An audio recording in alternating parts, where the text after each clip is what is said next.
Hi, everyone, and welcome to our Lunchtime Discovery series brought to you by the North Carolina Museum of Natural Sciences and the North Carolina Office of Environmental Education. My name is Laura Beth Spear. I will be your guest host today.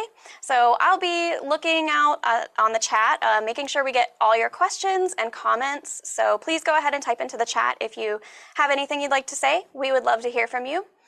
And we are celebrating Black History Month this month, and we are so excited to help us celebrate. One of our guest speakers today is Murry Burgess, which some of you may have heard of her. So Murry is a PhD candidate in Fisheries, Wildlife, and Conservation Biology at the North Carolina State University.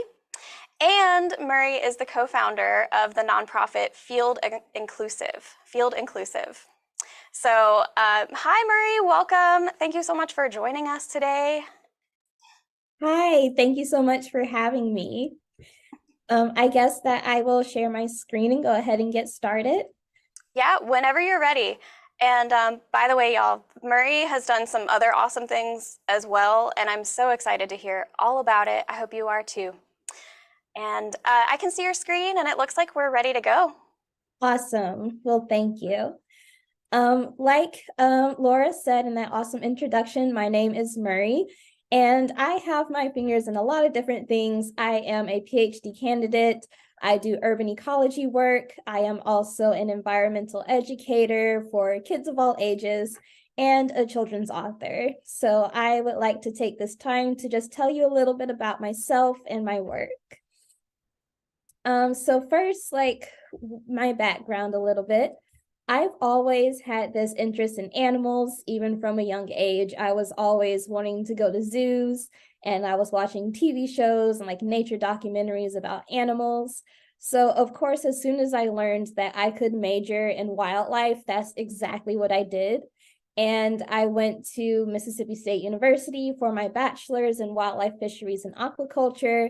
And straight from there, I learned that I loved so many animal groups that I didn't know what to specialize in. I did a little bit of carnivore ecology research with coyotes. I thought that maybe I wanted to be a herpetologist and work with snakes. But it wasn't until I took an ornithology class that I realized that birds are absolutely my favorite. And I sought out bird banding training and everything to go into that for grad school. And so that's kind of where I am now. I am a PhD candidate now, so towards the end of my journey at North Carolina State, and hoping to be able to continue some of these things afterwards. So a little bit about my research. I focus on light pollution and its impacts on birds. So if you're unfamiliar with light pollution, it is basically artificial light at night. And the biggest source comes from like street lights and like also like buildings that leave their lights on, billboards that light up the night. And all of these artificial light sources are helpful in some way to, of course, help us see at night, but it's a little bit too much because it's starting to contribute to carbon emissions, which affects climate change and also causes all of these issues where we can't see the stars and the Milky Way, which throws off a whole lot of things for humans and all living organisms. And it's only going to increase each year because of urban development and more people living in cities. So some of the health effects are for humans is reducing our ability to like fall asleep and like wake up kind of naturally with like the sun, and also like suppressing our melatonin production, which is a very important thing to help us get a good night's rest and recharge for the next day. But I focus more on birds than on humans. And so surprisingly, some of the same impacts that humans experience are also experienced by birds. There are some known effects of light pollution on adult birds, such as like trouble migrating and navigating when they're flying in the dark, which can cause like building collisions and a lot of disorientation. Sometimes there's also like extended foraging or they'll be waking up at all hours of the night singing if you've had like a bird outside your window early in the morning singing and being annoyed by it. Also potential like earlier mating and nesting for birds. But that's all adult birds. Not a lot is actually known about how nestlings are impacted. So that's where my research comes in. And I've taken kind of these ideas about adult birds and ideas about humans as well to kind of formulate this hypothesis about what light pollution might be doing to chicks. So, which I think is going to be like poor sleep.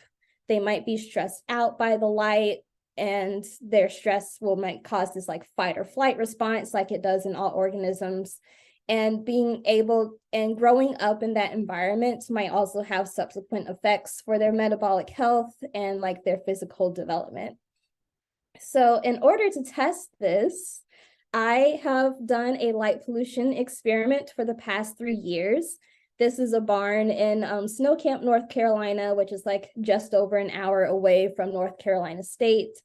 And in this barn, there are about 50 barn swallow nests, with like 20 to 30 active at a time. And in here, I want to like do this field experiment to kind of test out my hypotheses of chicks experiencing light pollution might be stressed out by it, and that stress will subsequently impact the way that they grow and develop. So kind of how I do this is I just string up lights in the barn. Some of the nests are left in the dark for like regular darkness at night as the control group, while some of them, the light bulb is on above their nests. I use like little Christmas LED lights.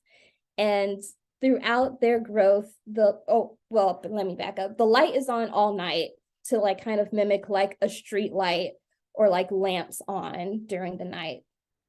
And so as these chicks grow up, I measure how they grow, and I have to go out every single day to like check out the nests and do all of my little measurements. I also sometimes go out at night just to kind of monitor how the chicks are doing at night, and also just like make sure my experiment is working with the lights on at night. I have timers and cords strung up all over the barn, so just wanting to make sure everything is working. And how do I measure them? Well, I take a lot of body measurements, like measuring how much they weigh, how big their head is, how long their legs and wings are, how fast their feathers are growing. I also take little blood samples, and the blood is to measure kind of like their internal blood sugar levels. So I do it the same way that a human might test their blood sugar, just like I prick their wing and take a little drop of blood into a glucometer to get like that instant reading out in the field. I also take some standardized photos, which you can like kind of see in the bottom right there, and like score those photos throughout their growth so that I can have this kind of visual representation of how they're growing. And finally, I do band the chicks when they are old enough, in hopes for like future studies, to see if like we recapture these chicks when they are all grown up as adults and see what kind of effects they might have experienced long term. So this is kind of what I do every day. And just to emphasize, I'm not raising the chicks. The mothers do all the work. They feed the chicks, they care for them. I just kind of run like this little doctor's office on the side for the birds. I go up, climb this 20-foot ladder, get the birds out of their nest, take them back to my little station to take all the measurements, and then like quickly put them back into the nest. And this is my like dog under the station. He tries to help, but he is like the least helpful field tech ever. So that's just him pretending to be helpful. But I've done this experiment for about 3 years now. Haven't inputted the 3rd year of data yet, but with 2 years of data, these are the results that I've seen so far. So far in the natural conditions, the birds have normal blood sugar levels, and they end up heavier than the light pollution treatment, and they grow slower. Whereas in the light pollution treatment, they have a higher blood glucose level, a lower body mass, and faster feather growth. So what does that mean? It basically means that the chicks that grow up in the light pollution are prioritizing their feather growth over their body mass so that they can fly away faster from the stressful light source. So the light pollution does change a little bit the way the birds are growing up. And just as like some anecdotal evidence, when birds fledge, they might like be out during the day, but like return to their nest at night. But the chicks in the light pollution won't return to their light pollution nest. They'll find another nest that's like close by that's not lit up during the night and chill out in there. And so that's been pretty evidential of like the light pollution causing them stress and like having this huge effect on the chicks. So what does that mean overall? Well, if those light pollution chicks are experiencing higher levels of blood sugar, just like in humans, high blood sugar levels also means like higher risk of metabolic disease in birds. Like it could be potentially possible for birds to get diabetes just like humans. We've been noticing this trend of like trade-off between like feather growth and body growth. And so if the birds are leaving the nest faster, what does that mean? Like, what does that mean for their survival rates? Does it mean that the parents can like raise more eggs later on? And also we would like to know, do those birds catch up kind of after they leave the nest and they're on their own? Can they like build their body back up to be normal? Like, these are some further questions that we would like to explore. But it's not quite like a terrible thing that's happening. It's just a thing that does happen, an adaptation towards the light pollution environment that we're in. But it still would be beneficial for us to kind of reduce the amount of light pollution that we're putting out. And some like potential solutions to that are to like, one, turn off the lights where we can. We don't need like, office buildings and stuff lit up when they're closed. And so being able to turn those lights off would be helpful for both humans and wildlife. The second thing is establishing protected dark sky zones, which is essentially like a mandated large area that turns off their lights every night. If you would like some more information on like dark sky zones, I encourage you to check out the International Dark Sky Association. They have like a ton of info on light pollution, its impacts on wildlife, humans, its impacts on like crime rates and like electricity, as well as options for sustainable lighting. So International Dark Sky Association is a great resource. And the third thing is, of course, to like change the types of lights that we are using. I used LED lights in my experiment because LED lights don't give off a whole lot of heat. And so the temperature aspect and like the carbon emission aspect was not a factor in my experiment. Also, it's been found that like red colored or like orange, yellow, those warm colored lights are a bit less harmful than like the harsher white lights or blue lights that we have like on our phones and electronics.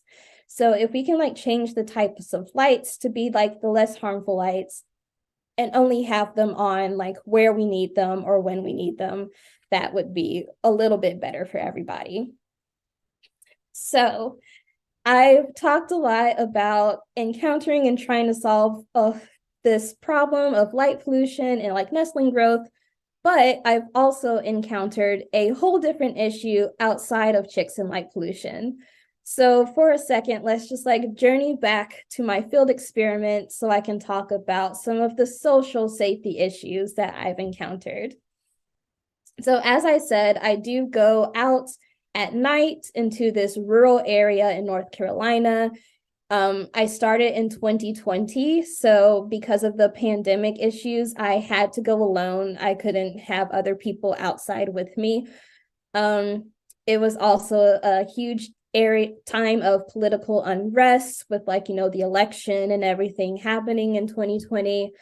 And so it was a huge deal to be outside in the dark by myself in this like rural, predominantly white area. And that really made me aware of like what safety precautions are in place for marginalized researchers, for people who look like me. Um, Personally, I would like always bring my dog with me. He is like a pit bull mix and he's like the sweetest, but you know, people could be like scared of a dog barking.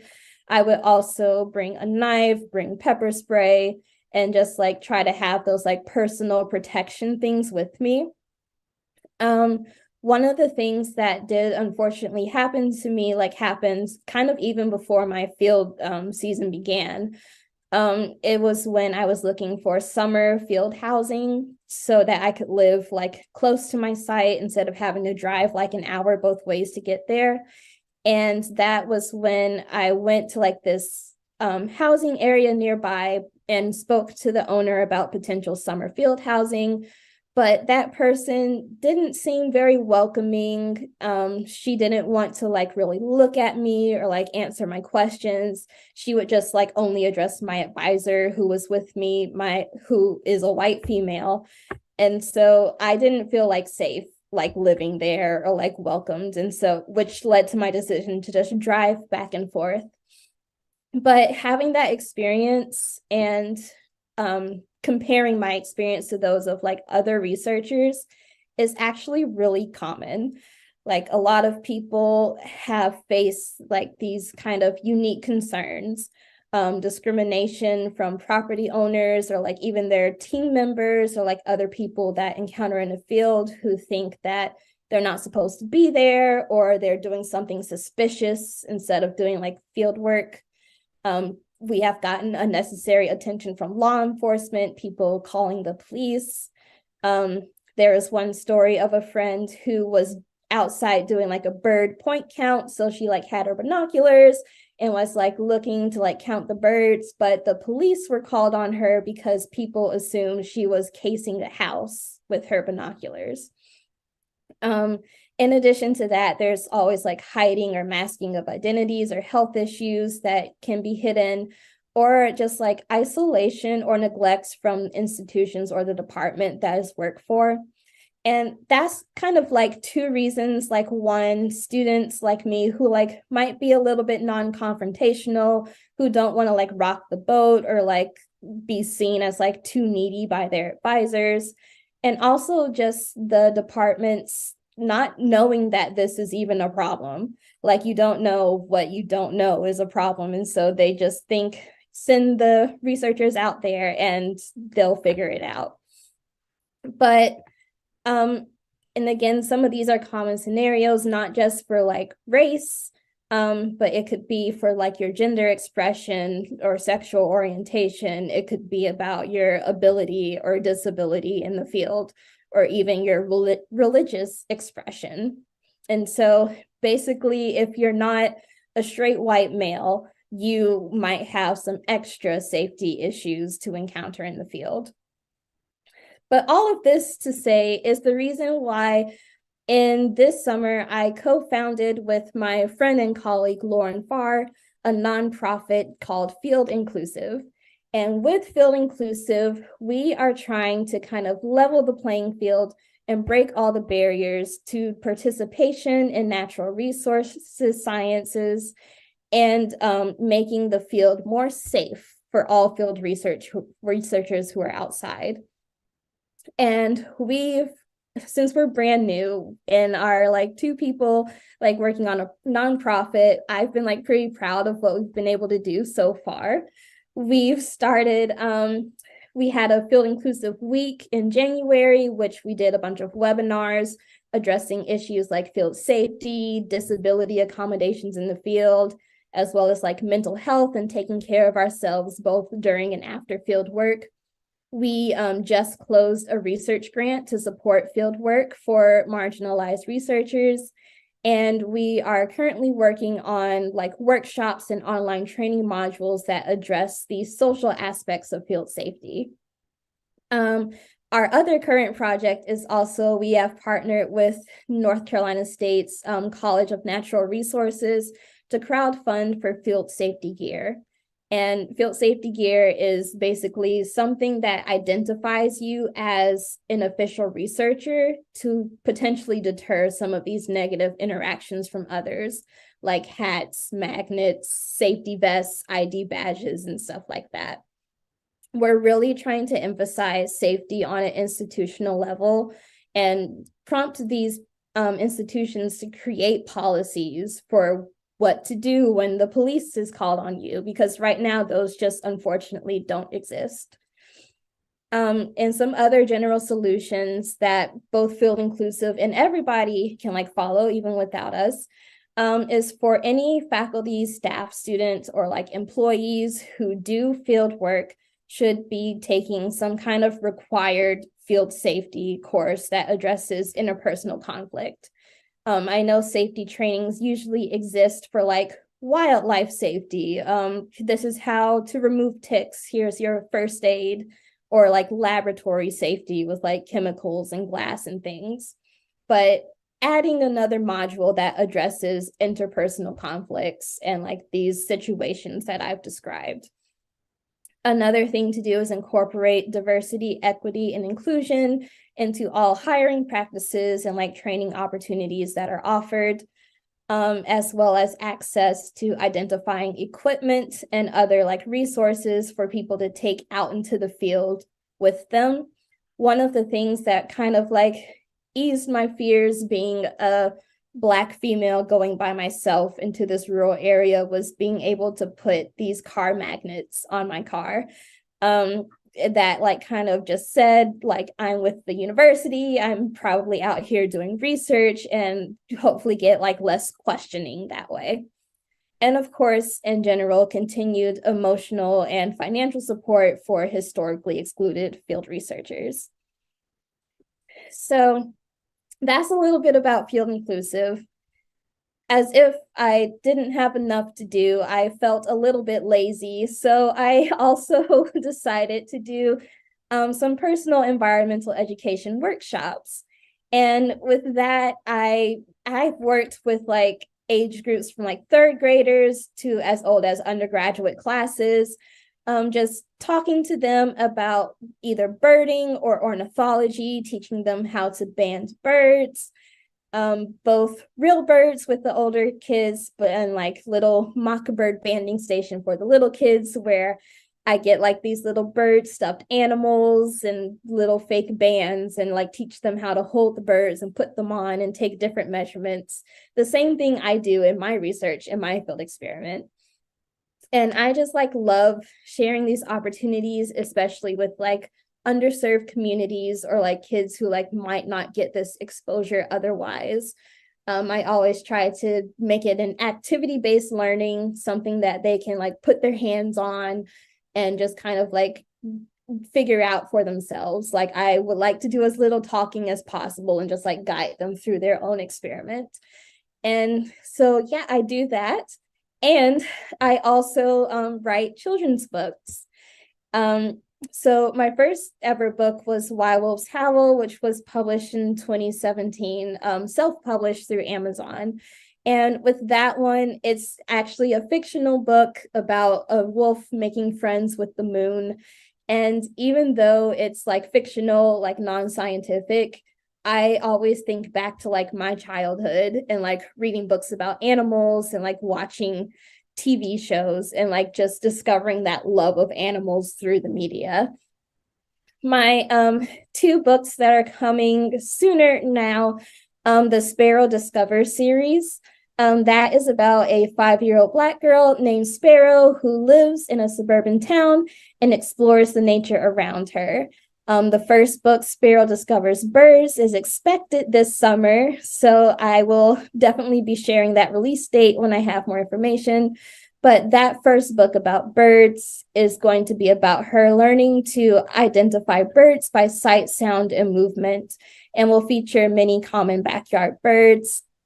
This is actually one of the draft illustrations from the book that makes me really excited because the colors and illustrations are so joyful. and really reflects like how I feel and many people feel about birding and everything.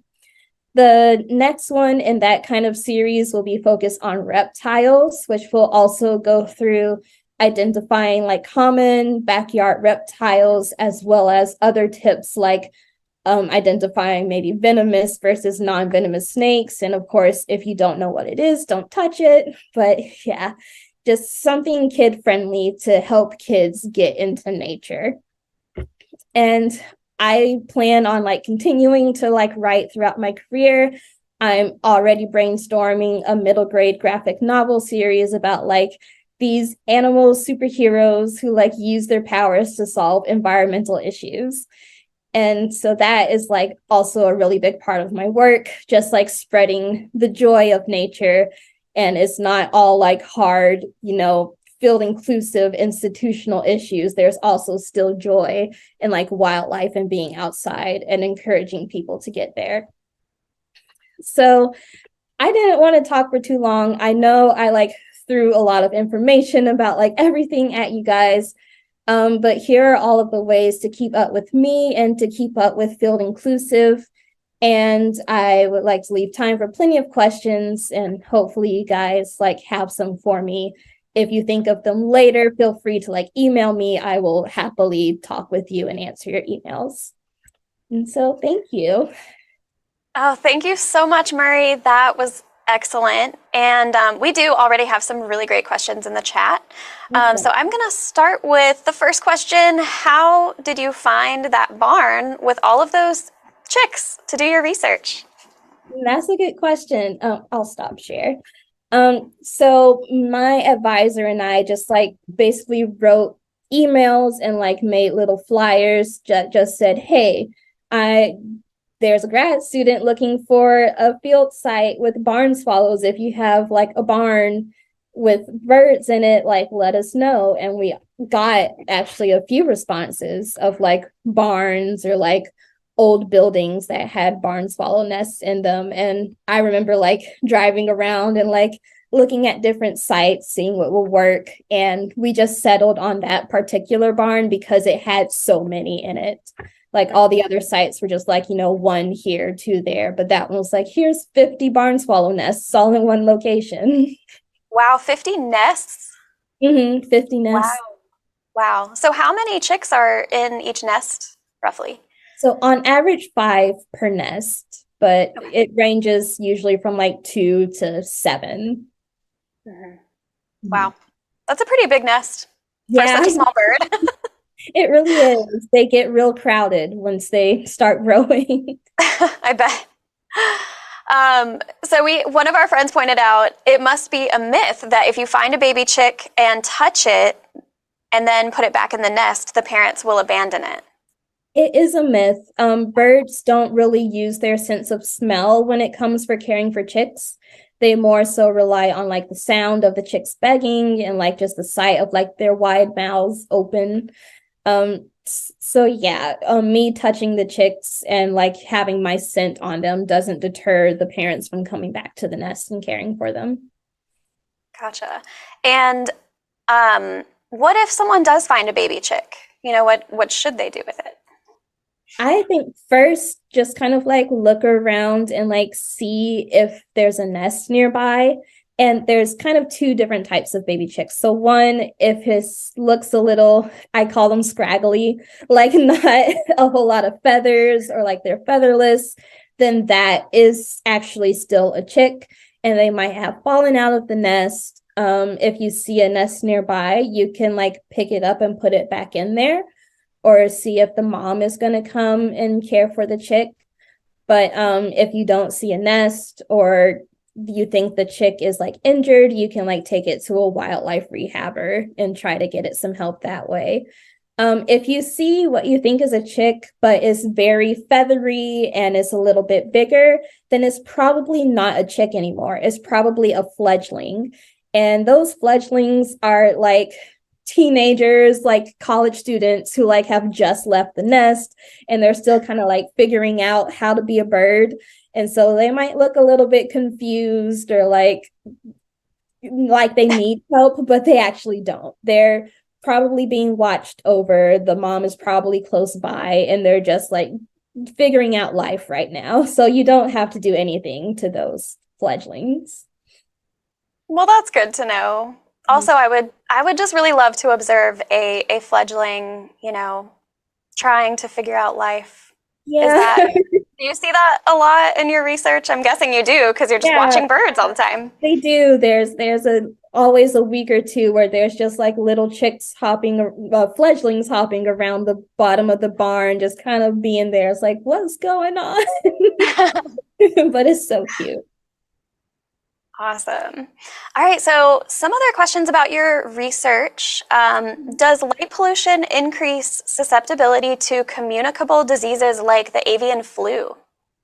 Oh, that's a really good question. And I don't know if it would contribute directly, but if the pollution is like so severe that it is like maybe suppressing their immune system, or like the chicks aren't getting enough sleep, then like that can lead to like a weakened immune system where they are more susceptible to diseases. But yeah, it's possible that there's a link there, but I'm not entirely sure. I didn't test that. Gotcha. And there was a follow-up to that question. Does the nest switching that goes on when the birds are seeking darker places to rest, does that nest switching increase the risk of disease transmission? No, it doesn't, because it's usually like an empty nest, not a nest that's like currently in use or like has been used. So it's vacant. And the germs have probably Yeah. died off by then. Yeah. Okay. Cool, cool. Well, I was really curious, Murry, how did you decide to study light pollution? Because that's, kind of a new area of research in the STEM field, right? It is. And that is part of the reason why I chose it, because it's so new. And a lot of the studies that have been done focus on like adults and kind of those like outward effects like navigation and migration. Not a whole lot of research has been done on what's happening internally. And I can't really find any research that's been done on like chicks. And so that's kind of like making it that new area and like contributing to the gap that exists there. Mm-hmm. Very cool. All right, so going on to the social safety aspect of your presentation, which was excellent. And by the way, we had a lot of gratitude being shown in the chat for just you doing that, what you're doing with Field Inclusive, and also just doing this presentation. So are there existing field safety courses that do include that social safety aspect? Or would departments need to develop these on their own? And just for some context, this person is in the Marine, Earth, and Atmospheric Sciences Department at NC State. So, you might be able to answer it even better for that. Yeah, so it doesn't exist at NC State in any department. And there aren't any field safety trainings that I'm aware of, which is why Field Inclusive is working towards developing that type of training module online. We are trying to get together for North Carolina State, like all the departments who do like field work or like natural resources work, to come together and start collaborating on that. Also in general, like I know a lot of the trainings focus on like, wildlife safety, terrain safety, first aid. And so just like getting departments to like add in that extra module to what they might already have. With like they can use our guidance, or just like in general, if they like again might not know that it's an issue and that they need to add it. Mm-hmm. Mm-hmm.